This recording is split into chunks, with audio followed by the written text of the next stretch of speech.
Hello students, कैसे हैं आप लोग।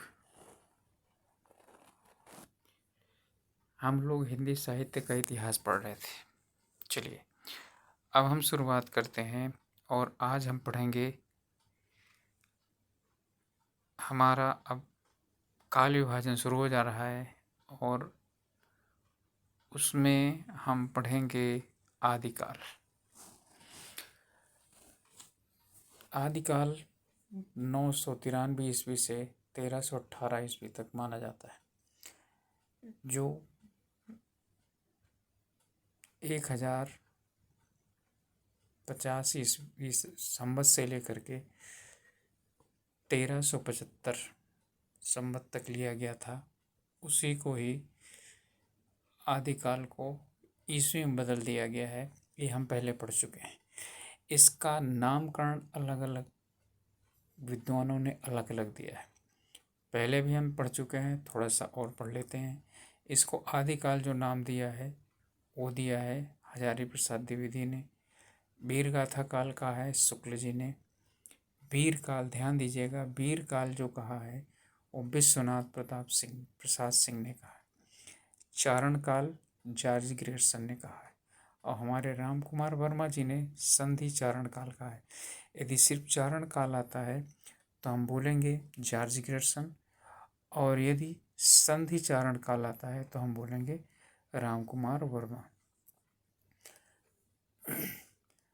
अब आता है आरंभिक काल, किसने कहा है? मिश्र बंधुओं ने कहा है। शून्य काल किसने कहा है? गणपति चंद्रगुप्त ने कहा है। अंधकार युग किसने कहा है? कमल कुलश्रेष्ठ ने कहा है। अपभ्रंश काल किसने कहा है? धीरेन्द्र वर्मा और चंद्रधर शर्मा गुलेरी। इन दोनों ने, गुलेरी जी ने और धीरेन्द्र वर्मा जी ने, इन्होंने इसे अपभ्रंश काल की संज्ञा दी है। सिद्ध और सामंत काल इसे राहुल सांकृत्यायन ने किए कहा है। इनका मत हमेशा क्या रहा है? एकला चलोले अलग ही था। संक्रमण काल कहा है हरिश्चंद्र ने, और महावीर प्रसाद द्विवेदी ने इसे बीज वपन काल कहा है। बीज वपन का मतलब होता है बीज बोने का काल, यानी कि जैसे कि कृषि करने के लिए बीज का बोया जाना जरूरी होता है, उसी प्रकार से बीज वपन काल, इसमें इस काल का नाम महावीर प्रसाद द्विवेदी जी ने दिया है।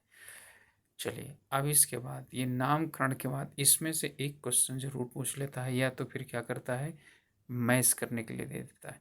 इसके बाद हम पढ़ेंगे प्रथम कवि, यानी कि प्रथम कवि आदिकाल का, यानी हिंदी का प्रथम कवि कौन था। इसमें भी विद्वानों में मतभेद है। अलग अलग विद्वानों ने अलग अलग माना है। जैसे शिव सिंह सेंगर ने पुष्य को या पुण्य को माना है, जिसका कार्यकाल 613 ईस्वी से 613 ईस्वी के करीब माना है, लेकिन इनकी कोई रचना प्राप्त नहीं है, इसलिए इन्हें अस्वीकार कर दिया जाता है। डॉक्टर राम कुमार वर्मा ने स्वयंभू को माना है, क्योंकि ये हिंदी में अपभ्रंश को सम्मिलित करते हैं, इसलिए इन्होंने क्या नाम दिया था? संधि चारण काल नाम दिया था आदिकाल का। और इन्होंने स्वयंभू, जो कि अपभ्रंश के कवि हैं, इनका काल 693 ईस्वी माना है और इन्होंने प्रथम कवि स्वीकार किया है। राहुल सांकृत्यायन ने सराहपा को स्वीकार किया है, जिनका काल 769 ईस्वी स्वीकार किया जाता है। राजा मुंज को चंद्रधर शर्मा गुलेरी ने, जो कि 993 ईस्वी के करीब इनका काल माना जाता है। आचार्य रामचंद्र शुक्ल ने देवसेन को माना है, और जो कि 939 ईस्वी के आसपास इनका काल स्वीकार किया है। इसके बाद आते हैं गणपति चंद्रगुप्त। इन्होंने शालिभद्र सूरी को स्वीकार किया है, जो कि 1184 ईस्वी के आसपास इनका समय काल स्वीकार किया है। अब्दुल रहमान को, जो 12वीं शताब्दी में थे, हजारी प्रसाद द्विवेदी ने स्वीकार किया है प्रथम कवि। और विद्यापति को, जो 14वीं शताब्दी में थे, बच्चन सिंह ने प्रथम कवि स्वीकार किया है। अब बात आती है कि सर्वमान मत किसका है, तो सर्वमान मत राहुल सांकृत्यायन का है, जैसा कि सब आप लोग जानते हो। सरापा को प्रथम हिंदी का कवि स्वीकार किया जाता है। ये सर्वमान्य मत है, सभी लोग ज़्यादातर मानते हैं। तो यदि आता है कि हिंदी का प्रथम कवि कौन है, तो सरापा को स्वीकार किया जाएगा।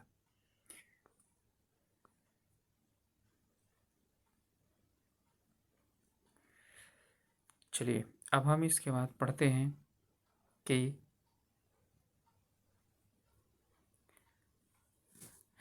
प्रथम कवि तो हो गया निर्धारण, अब प्रथम रचना क्या है।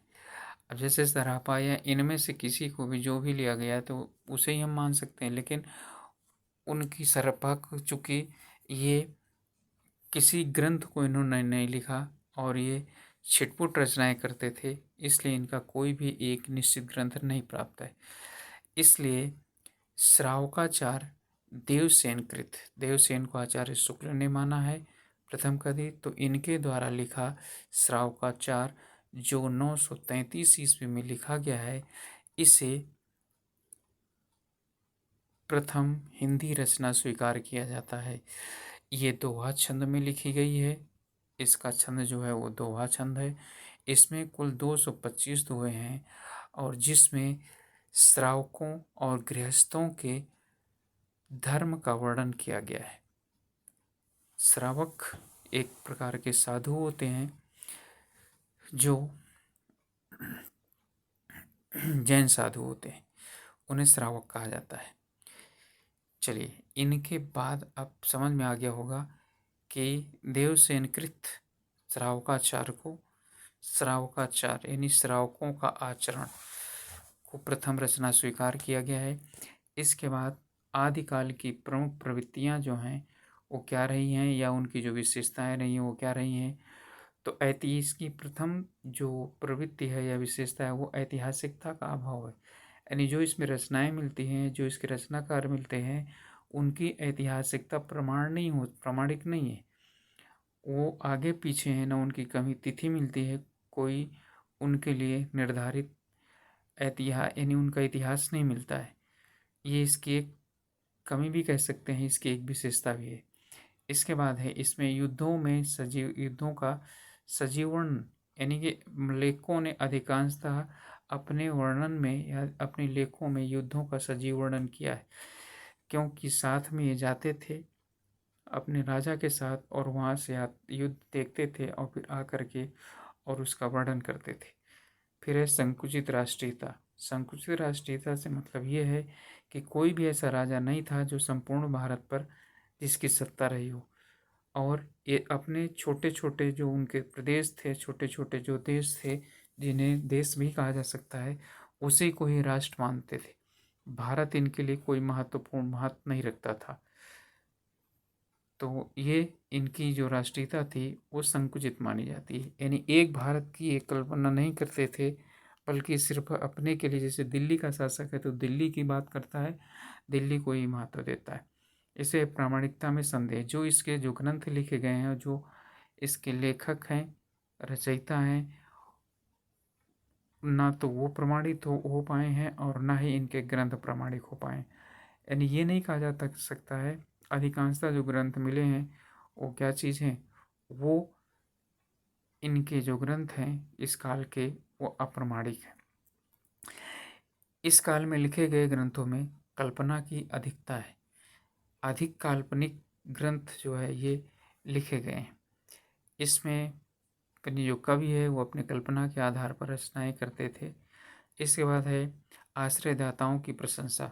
चूँकि उस समय जो कवि होते थे वो अपने आश्रयदाताओं के साथ रहते थे और वही कविता करते थे, इसलिए ये यानी इसमें इस काल में जो रचनाएं की गई हैं उसमें अधिकांशता में अपने आश्रयदाताओं की महिमा मंडन किया गया है, उनकी प्रशंसा की गई है। इस समय वीर और श्रृंगार रस की प्रधानता थी। जो रचनाएं लिखी गई हैं उसमें वीर रस और श्रृंगारिकता रस की प्रधानता देखी जाती है। इस समय जो भाषा का प्रयोग किया गया था वो डिंगल और पिंगल भाषा का प्रयोग किया गया था, यानी कि जो राजस्थानी भाषा है उसके दो दो उपभाषाएं हैं, एक डिंगल और पिंगल। इन्हीं दोनों भाषाओं का प्रयोग करके इस समय ज़्यादातर रचनाएं की गई हैं।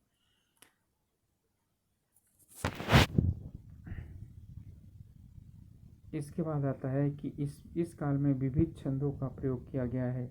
इसमें दोहा, रोला, तोटक, उल्लाला, साटक, कुंडलिया, गाथा, पद्धरी और तोमर आदि छंदों जैसे छंदों का प्रयोग किया गया है। एक चीज ध्यान रखिएगा कि इसमें चंद्रवरदाई को छंद का सम्राट कहा जाता है और पृथ्वीराज रासो को छंदों का अजायब घर कहा जाता है। याद रखिएगा, अधिकांशतः ये सवाल पूछ लेता है। इन्हीं इस काल की रचनाओं में अलंकारों का स्वाभाविक प्रयोग किया गया है। उपमा, रूपक या उत्प्रेक्षा अपने आप आ गए हैं, कवियों ने जबरदस्ती इसमें ठोंसने की कोशिश नहीं की है। इस प्रकार हम आज से शुरू कर रहे हैं आदिकाल, और आदिकाल का हमने एक सामान्य अध्ययन कर लिया है। अब इसके और आदिकाल के अंतर्गत आने वाले सभी भागों को हम पढ़ेंगे, और हमारा प्रयास कैसा लगा आपको ज़रूर लिखेंगे, ज़रूर बताएंगे, और जो भी कमियां हों उसे और हम अच्छी तरह से कैसे कर सकते हैं और अच्छा कैसे बना सकते हैं, इस पर ज़रूर अपनी राय हमें व्यक्त कीजिए। और आप लोगों से एक रिक्वेस्ट है कि सिर्फ आप ही मत पढ़िए, बल्कि आपके जो परिचित लोग हों उन्हें भूलिए, उनको शेयर कीजिए और उन्हें भी, उनकी भी मदद कीजिए, क्योंकि यह चैनल बिल्कुल फ्री ऑफ कास्ट है। इसमें कोई भी किसी भी प्रकार की कोई भी किसी भी तरह का शुल्क नहीं लग रहा है, और इसमें आप लोगों का पूरा जितना भी पाठ्यक्रम है वो पूरा तैयार करवाया जाएगा। हमारे साथ लगे रहिए, और देखिए यदि आपको अच्छा लग रहा है तो सब्सक्राइब ज़रूर कीजिए चैनल को, और दूसरे लोगों को भी आप इसे फॉरवर्ड करिए, और अच्छा लगता है तो लाइक भी कीजिए। ओके, फिर मिलते हैं कल, और आदिकाल का जो अगला भाग है उसमें पढ़ते हैं आगे अतिरिक्त। ओके।